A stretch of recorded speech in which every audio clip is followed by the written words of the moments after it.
Winnie-the-Pooh is one of the most beloved characters in all of children's literature. He was created by writer A. Milne and illustrator E. H. Shepard way back in the 1920s.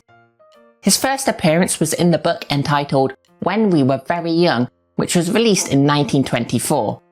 Although in this book, Pooh wasn't called Winnie-the-Pooh, he was called Edward Bear.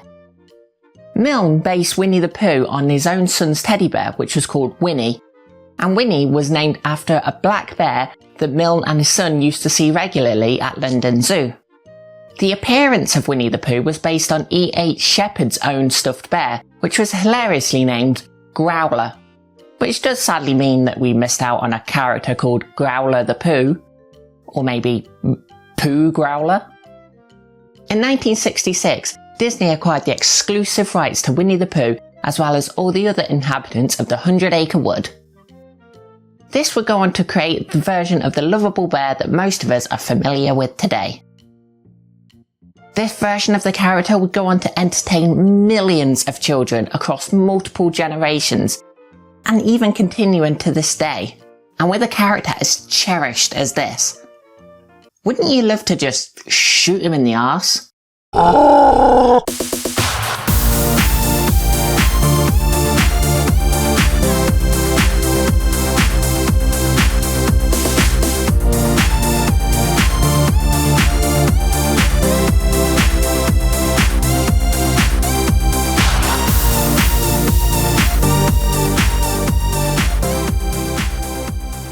So what we have here is Funny World and Balloon Boy, released for the Sega Mega Drive or Genesis back in 1993. So let's take a closer look at this box art, because trust me, it's a doozy. As we have already seen, we have Winnie-the-Pooh being shot in the bum, whilst another Winnie-the-Pooh screams at the horrors he is currently witnessing. Look at the terror on that poor bear's face. He'll be playing back this moment in his mind constantly for the rest of his life. We'd lost a lot of good Poohs that day. The title of Funny World is hanging out there in its groovy 60s fun, all like, yay, aren't brutal massacres just the best? So moving to the other half of the box, we get to see the good old Balloon Boy himself. And what a looker he is. With his weird singular upper tooth and jeans that are both trousers and shoes, he must be absolutely inundated with poontang. Look at that face! This is not the look of a stable man or someone you'd trust around children. And that gun! Look at the size of it! I think that's a flare gun or something. All this while standing alone in a void surrounded by colourful balloons. I bet this guy is responsible for this. It explains the face, I suppose. Some of my more eagle-eyed and astute viewers may have noticed that this box doesn't seem to have a Sega logo on it anywhere, or a Mega Drive logo, or a Genesis logo, or, you know, anything you'd expect to find on a normal Mega Drive box. And that's because this is an unlicensed game. And for those of you who don't know what an unlicensed game is, well, let me explain it briefly. So console manufacturers such as Nintendo, Sony or Sega like to have some control over what goes on their system so that their libraries don't get clogged up with weird pornographic games and stuff like that. And it helps generate a big chunk of money as the video game publishers have to pay a licensing fee to the console manufacturers in order to release their games on that system. However, over the years there have been some publishers that have kind of done things their own way and just released games on systems without going through that whole licensing stuff. And that's kind of what we have here. This game was published by the Taiwanese company Realtec. This company only produced 5 games, all of which were unlicensed Mega Drive games. They also produced a few peripherals, including a cartridge to let you play games from any region on the Sega Mega CD, a Game Genie-like cheat device, and a whack-a-mole controller called the Smash controller, which was used for their game Whack-A-Critter, also known as Mallet Legend. 4 out of Realtec's 5 games, including this one here, were made by AV Artisan, who don't really appear to have done anything else, other than a couple of games for the Taiwanese Super Akan console. As you've probably guessed, this one's a twofer. 2 whole games on 1 cartridge? What a bargain! What's a bit weird is how on the game selection menu it puts Balloon Boy first, whereas the box and the title put it second. Oh well, let's just start with that one. According to the back of the box, I am in for quite the treat with this one. 50 levels of balloon popping action.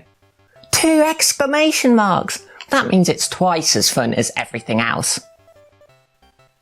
Let's get started then. Yes, that is scenery.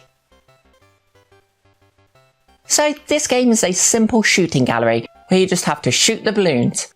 When you shoot a balloon, things will often fall out. These can be good things like food that give you extra points or a clock that gives you more time.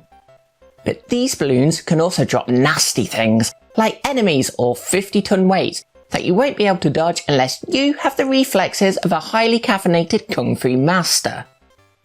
The enemies include birds, spiders, bees and whatever these things are. I thought they were flowers at first, so I tried to pick them up and got hurt. According to the manual, it's a flying insect. Not to be confused with the other flying insect enemy then. Oh, it's based off one of those, hairy testicle flying insects. Yeah, you get them everywhere around here in the summer. And don't think I've forgotten about this chap down here. No. He doesn't look anything like the deranged guy on the front of the box, which would normally be a good thing if it were not for the fact that he looks like this. His weird gaping red mouth creeps me out. It looks like a horse has kicked all his teeth out or something, and he's just standing there in incomprehensible pain, bleeding away. Seriously mate, just forget the balloons and get to a dentist now. Much to my surprise, this game controls quite well. You push shoot, he shoots. You push jump, he jumps. It all works completely fine. My only gripe in this department is the fact that you can't run and shoot at the same time. Each level is split into 10 substages, which is way too many. Each substage may only take a couple of minutes to beat, but when you have to do it 10 times over, that is a recipe for boredom. The only real difference between the big levels is the scenery and the music. The first one starts with scenery called, scenery, with hills and the stuff that's commonplace for first levels in games. The next one is a waterfall which has these cute dragons poking their heads out of these caves. After 10 stages of scenery, I got excited to see these caves and ledges on this level, and I thought I could go in the caves and jump on the ledges to add a bit of variety. But unfortunately, they are just background and nothing more. As you progress through the substages, the colour palette of the backgrounds change. This has a nice effect on the scenery level by making it seem like the day is progressing to the evening. But on this waterfall stage, it just turns green, which looks like the waterfall is becoming more polluted as we play. Between each main level, we get a bound stage. Bound stage? I think it means bonus stage and they just horribly messed up the spelling. Here, you shoot balloons to get items for some extra points. The sound effects are fine and the music does its job. But as you'll be listening to the same tune for 10 stages in a row, you'll soon get sick of it and be reaching for the mute button on your TV's remote. I think that's enough of that one for now, so let's give Funny World a go. And let's see what the back of the box has to say about this one, hey? Get ready for a challenging and hysterical shooter that the whole family will enjoy. Come on kids, let's go murder Winnie-the-Pooh. 30 levels of side-splitting mayhem, mass shootings, hilarious. Shoot the enemies that race across the screen, but beware. No one will be laughing if you shoot the princess. Is that a challenge? This is another shooting gallery kind of game, but from a first-person perspective. You control this gun, which does admittedly animate rather well for the Mega Drive, and you have to shoot the Winnie-the-Poohs. Some of them nonchalantly walk past while others leg it like their lives depend on it. Probably because their lives do actually depend on it. Sometimes they can dodge your shots, which is rather annoying. If you have trouble shooting some of them, you can always drop one of these massive rocks, which kill all the Winnie-the-Poohs on screen.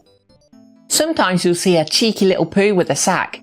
If you shoot the ones with the yellow bag, you'll get an extra boulder. If you shoot the one with the blue bag, you get a rapid fire upgrade to your gun that lasts for the remainder of the stage. There's a Pooh quota for each stage, so make sure you shoot enough of them to win. Here the game calls them funnies, but in the manual it simply calls them animals. I'll just continue to call them Winnie-the-Poohs to save on confusion. Just like the old saying goes, if it looks like a Winnie-the-Pooh and screams in agony when you shoot it in the arse like a Winnie-the-Pooh, then it's a Winnie-the-Pooh. Oh, and that princess, you can't shoot her. You must only target your hatred towards the commoners, you bourgeoisie scumbag. If you shoot her, you could lose a boulder or your rapid fire upgrade. That's pretty much it really. After beating 5 stages, you get to go to another level with a different scenery, and the Poohs get faster. Why are the clouds so demented looking?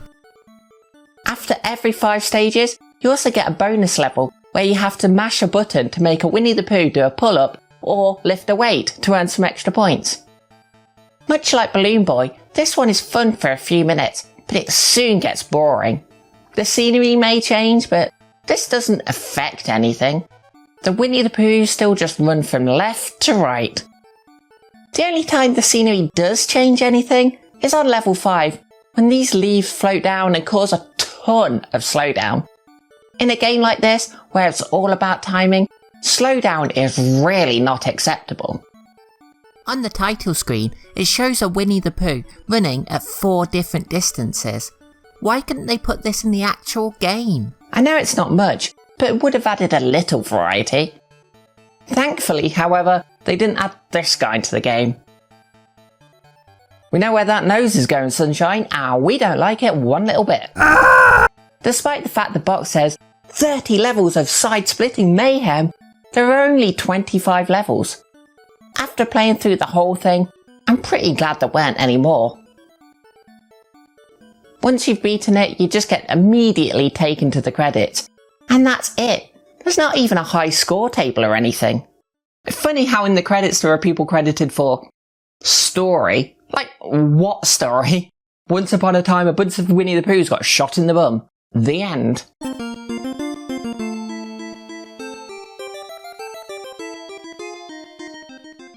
Both of these games are fairly similar in the fact that they are fun for short bursts, but then get very boring very quickly. The repetitive nature of these games and the fact that you'll be subjected to the same tune for what feels like hours will have you prodding your Mega Drive's power button within a few minutes. These games aren't infuriatingly bad, they won't have you screaming in rage and smashing your controller against a wall, but it will have you fantasizing about all the other great Mega Drive games you could be playing instead of one of these. So with all that considered, the best that I can give this game is a subpar 4 out of 10.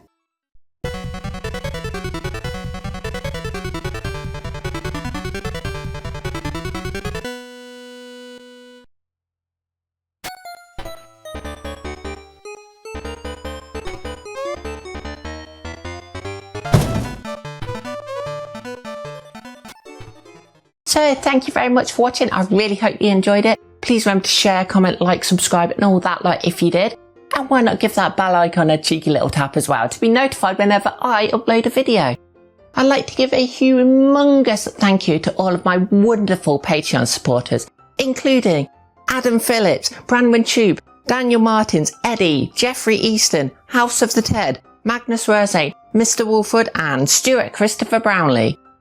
If you like this video, then maybe you'd like my review of Moorhoon Kart on the PS1, so why not give that one a watch?